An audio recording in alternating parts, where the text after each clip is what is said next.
जय हिंद दोस्तों स्वागत है आप सभी का हमारे YouTube channel SP biology classes में।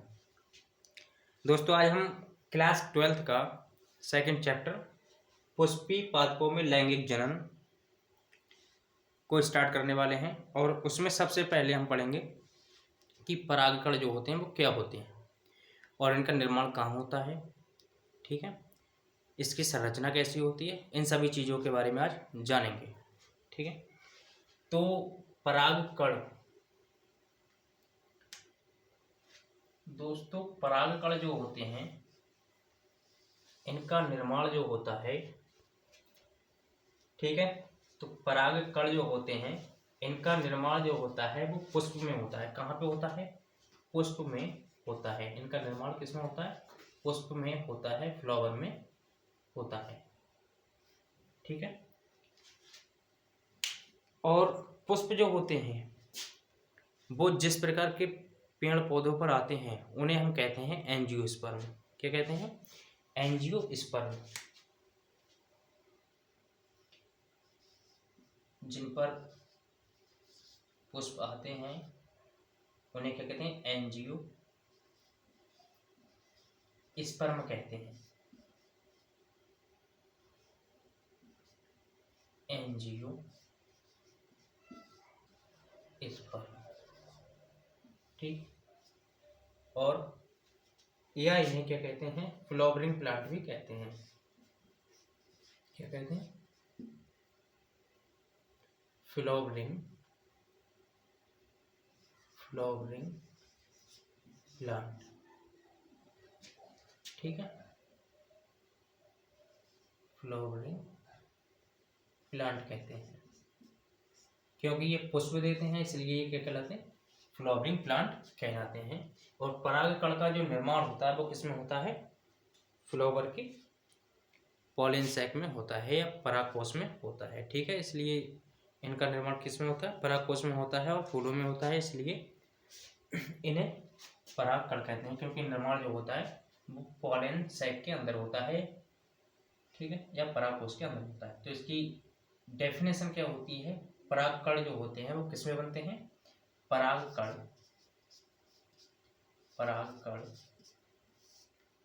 को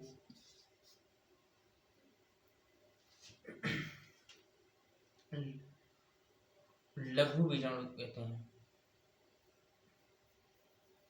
लघु बीजाणु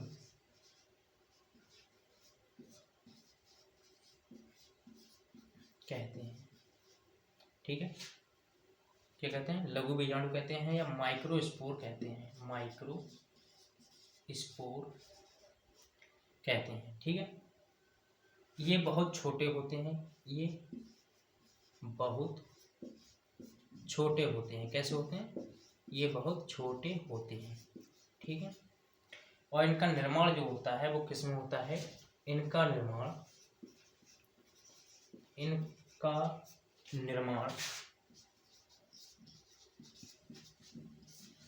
परागकोश में होता है। परागकोश में होता है, पॉलन सैक में होता है। परागकोश को कहते हैं पॉलन सैक कहते हैं, ठीक। किसमें होता है? परागकोश में होता है, ठीक है।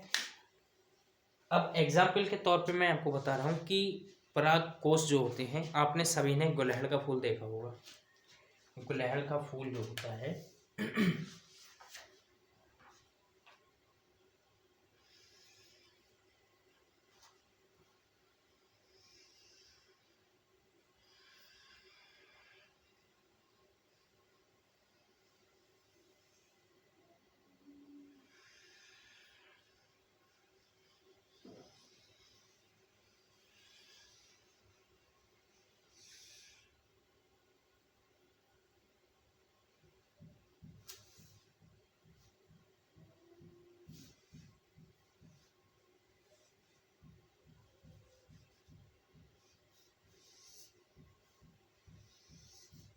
इस तरह से होता है, ठीक है। अब गुलहड़ के फूल में जो बीच में बाली जैसी आपको संरचना दिखाई देती है और उस पर इस प्रकार से ये जो होते हैं परागकोश लगे होते हैं, ठीक है। तो ये जो स्ट्रक्चर होता है वो कहलाता है परागकोश। परागकोश। अगर इसी परागकोश को हम बड़ा करके देख लें थोड़ा, तो इसकी संरचना कुछ ऐसी होती है और इसमें बहुत छोटे छोटे इस प्रकार के दाने भरे होते हैं, दानेदार संरचना होती है। और इन्हीं संरचना को क्या कहते हैं? परागकण कहते हैं। क्या कहते हैं? परागकण कहते हैं, पॉलन ग्रेन कहते हैं। ठीक है, तो इनका निर्माण कहाँ होता है? परागकोश के अंदर होता है। और ये परागकोश कहाँ पाए जाते हैं? पुष्प में पाए जाते हैं। और पुष्प जिन फूलों पर, जिन पौधों पर आते हैं उन्हें क्या कहते हैं? फ्लावरिंग प्लांट कहते हैं या पुष्पी पौधे कहते हैं। क्या कहते हैं? पुष्पी पौधे। ठीक है, इन्हें एंजियोस्पर्म भी कहते हैं या सजावटी प्लांट भी कहते हैं। ठीक है, एंजियोस्पर्म को क्या कहते हैं? सजावटी पौधे कहते हैं। ठीक है, सजावटी पौधे कहते हैं क्योंकि इनमें फूल आते हैं। फूलों को जो उपयोग है वो हम चढ़ाने में और सजावट में भी किया जाता है। ठीक है, देखा होगा किसी की शादी होती है, जब भी किसी की शादी होती है तो उसमें फूलों की माला पहनाई जाती है या फूलों से फिर जो होता है वो सजाया जाता है। स्टेज वगैरह जो होती हैं वो सभी फूलों से सजाए जाते हैं। ठीक है, ठीक, अगर फूल सजावटी पौधे कहते हैं। ठीक है, अगर फूल ना हो तो किसी की शादी जब होगी तो उसमें रौनक ही नहीं आएगी। उसका जो स्टेज सजेगा भाई उसमें फूल ही नहीं होंगे, क्या ऐसे डंडे खड़े नहीं कर दिएंगे। ठीक है, तो क्या होता है?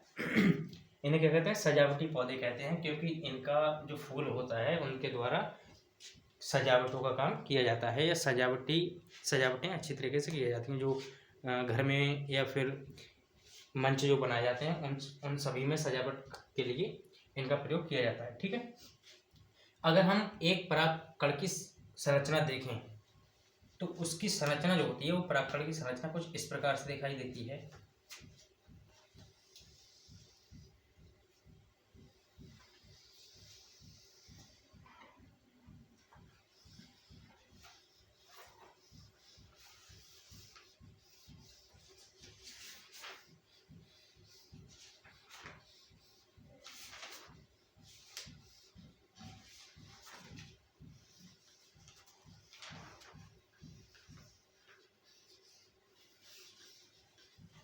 कुछ इस प्रकार की संरचना दिखाई देती है। ठीक है, इसके परागकोश जो होता है, परागकण जो होता है उसके बीच में एक कोशिका उपस्थित होती है। इस कोशिका को कहते हैं वर्धी कोशिका।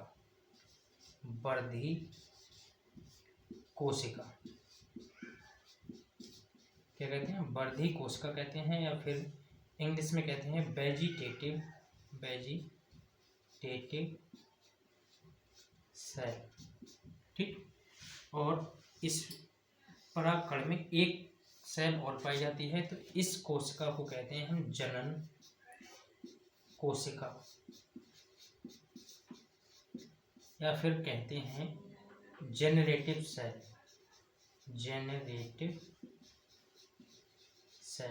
इस जेनरेटिव सेल का कार्य होता है कि ये जो नर केंद्रक बनते हैं उनका निर्माण करने का कार्य किसका होता है?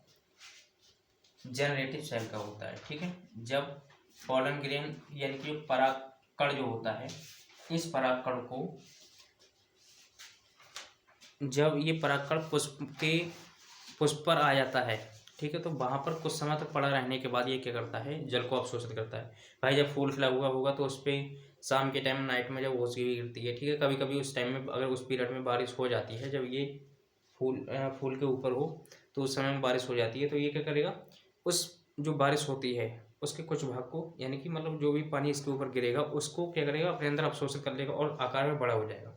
जब ये पहले इतना था, किशमिश होता है, उसको अगर पानी में डाल दिया जाए तो वो उसके अंदर पानी भर जाता है, यानी कि पानी उसके अंदर जो पहुंच जाता है वो पानी को सोख लेती है और कैसा हो जाती है? आकार में बड़ी हो जाती है। चना होता है, चने को जल में डालते हैं तो क्या हुआ? चने के अंदर पानी चला जाता है और वो आकार में बढ़ होता है। ठीक है, बड़ा हो जाता है। जब चना आकार में बड़ा हो जाता है तो क्या होता है? उसके ऊपर जो कवर होता है वो फट जाता है और उससे एक पतली सी ट्यूब बाहर निकलाती है।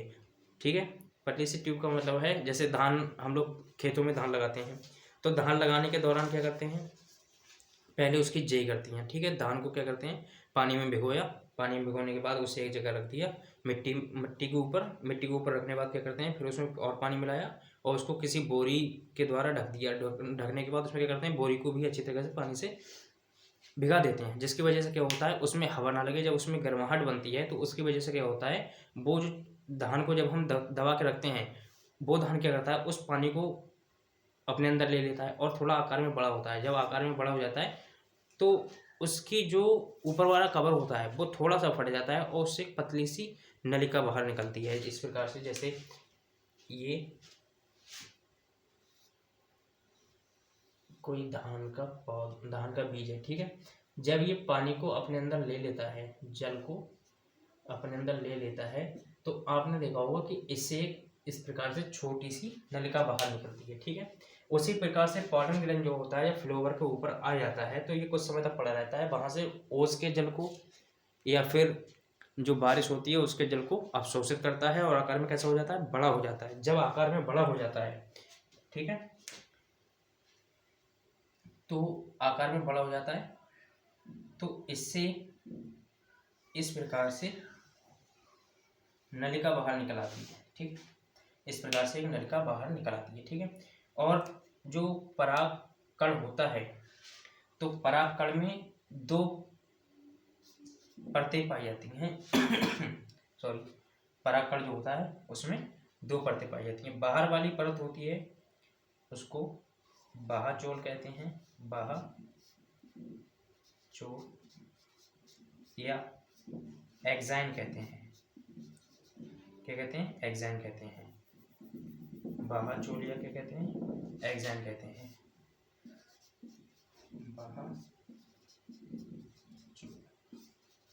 एक्साइन कहते हैं, ठीक है। और अंदर वाली जो होती है उसे क्या कहते हैं, अंताचोल कहते हैं। अंताचोल या इंटाइन। जब पानी इसके अंदर आ जाता है, जब जल इसके अंदर आ जाता है तो ये क्या होता है, बाह्यचोल जो होती है वो फट जाती है और अंतःचोल से क्या होता है, एक नलिका बाहर निकलती है। इस नलिका को हम कहते हैं पराग नलिका। पराग नलिका इसलिए कहते हैं क्योंकि किससे निकल रही है, पराग कण से निकल रही है, तो क्या कहेंगे, पराग नलिका कहेंगे। और इंग्लिश में इसे कहते हैं पॉलन ट्यूब, पॉलन ट्यूब, ठीक है। इसी जो एक्साइन होती है उसमें क्या होता है, छिद्र पाए जाते हैं, छिद्र पाए जाते हैं, ठीक है। इन छिद्रों का दो कार्य होते हैं, इन छिद्रों के दो कार्य होते हैं। एक तो जल को ये अवशोषित करने में हेल्प करती हैं, ये जो परागकण होता है जल को ये छिद्र क्या करते हैं, छिद्र, ठीक है, ये छिद्र क्या करते हैं, जल को अवशोषित होने में हेल्प करते हैं। प्लस ये छिद्र जो होते हैं, इन्हीं छिद्रों से होकर ये ट्यूब जो होती है वो भी बाहर निकल आती है, ठीक है। ये क्या कार्य करते हैं, दो कार्य करते हैं। एक तो जल को अवशोषित हेल्प करने में सहायता करते हैं, दूसरी चीज जो अंतःचोल होता है या इंटाइन होती है, इससे जो नलिका निकलती है वो इन छिद्रों के द्वारा भी बाहर निकल आती है, ठीक है। तो मैंने आपको बताया कि जनन कोशिका जो होती है वो केंद्रकों का निर्माण करती है। ये वर्धी कोशिका होती है, ये भी केंद्रक का निर्माण करती है। तो ये वर्धी कोशिका जो होती है वो कौन से केंद्रक का निर्माण करती है, वर्धी कोशिका जो होती है वो नलिका केंद्रक का निर्माण करती है। कौन से केंद्रक का निर्माण करती है, नलिका केंद्रक। और नलिका केंद्रक को क्या कहते हैं, ट्यूब न्यूक्लियाई, ट्यूब न्यूक्लियाई, ठीक है। और जो जनन कोशिका होती है वो दो केंद्रकों का निर्माण करती है और इन दोनों केंद्रकों को कहते हैं हम नर केंद्रक, नर केंद्रक, ठीक है। क्या कहते हैं, नर केंद्रक कहते हैं, ठीक। यही नर केंद्रक क्या करते हैं, फ्लावर में सेक्सुअल रिप्रोडक्शन को करते हैं, यानी कि लैंगिक जनन जो होता है इन्हीं नर केंद्रक के कारण होता है, ठीक है। तो अच्छी तरह से समझ में आया गया होगा कि जो परागकण होते हैं उनका निर्माण कहाँ होता है, ठीक है, और कब होता है। तो परागकणों का निर्माण जो होता है वो परागकोश के अंदर होता है। और परागकोश के अंदर क्या होता है, परागकोश की जो संख्या, परागकोश में जो कोषों की संख्या होती है वो 4 होती है। कोषों की संख्या जो होती है वो कितनी होती है, 4 होती है। इस प्रकार से ये परागकोश होते हैं और इनमें कोषों की जो संख्या होती है कितनी होती है, 4 होती है। इन चारों में इस प्रकार से ये परागकण जो होते हैं वो भरे हुए होते हैं। ठीक है, परागकण किसमें भरे होते हैं, परागकोश में भरे होते हैं। ये परागकोश होते हैं, परागकोश होते हैं। ठीक है, और परागकोश में क्या होता है, जनन कोशिकाएं पाई जाती हैं। कौन सी कोशिकाएं पाई जाती हैं, मदर सेल पाई जाती हैं परागकोश में। कौन सी सेल पाई जाती हैं, परागकोश में मदर सेल पाई जाती हैं। परागकोश में मदर सेल पाई जाती है। मदर सेल पाई जाती है। अब मदर सेल का कार्य ये होता है, कोई भी मदर होती है तो उसका कार्य ये होता है, वो जन्म देती है तभी तो मदर कहलाती है। ठीक है, माँ जो होती है वो क्या होती है, जब जन्म देती है किसी को तभी मदर कहलाती है। तो परागकोश में जो मदर सेल होती हैं वो किसका निर्माण करती हैं, पराग कणों का निर्माण करती हैं। किसका निर्माण करती है, पराग कणों का निर्माण करती हैं। इसलिए इसको क्या कहते हैं, परागकोश में जो पराग कणों का निर्माण करती हैं उसे क्या कहते हैं, मदर सेल कहते हैं या मातृकोश का कहते हैं। ये किसका निर्माण करती हैं, पराग कणों का निर्माण करती हैं। पराग का हमने स्ट्रक्चर जान लिया क्या होता है, इसमें कौन कौन सी सेलें पाई जाती हैं इनके बारे में भी जान लिया, और कौन कौन सी सेलें क्या होती हैं, किसका निर्माण करती हैं। तो जनन कोशिकाएं जो होती हैं वो नर केंद्रक का निर्माण करती हैं। वर्धी कोशिकाएं जो होती हैं वो लिका केंद्रक का निर्माण करती हैं। एग्जाइम जो होती है वो क्या होती है, एग्जाइम जो होती है वो एक बाहरी कवरिंग होती है जो क्या करती है, परागकण को सुरक्षा प्रदान करती है। प्लस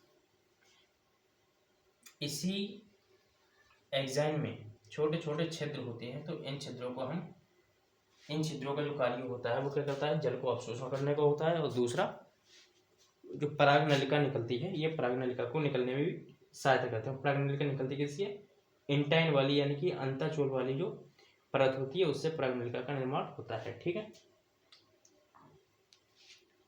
तो इन सभी चीजों के बारे में जाना।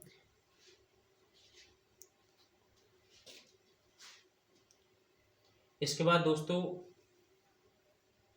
जो कल हम पढ़ेंगे कि परागण कैसे होता है। ठीक है, परागकण जो होते हैं वो पुष्पों की वर्तिकाग्र तक पहुंचते हैं, तो उसी क्रिया को कहते हैं परागण कहते हैं। इन सभी चीज़ों के बारे में जानेंगे कल।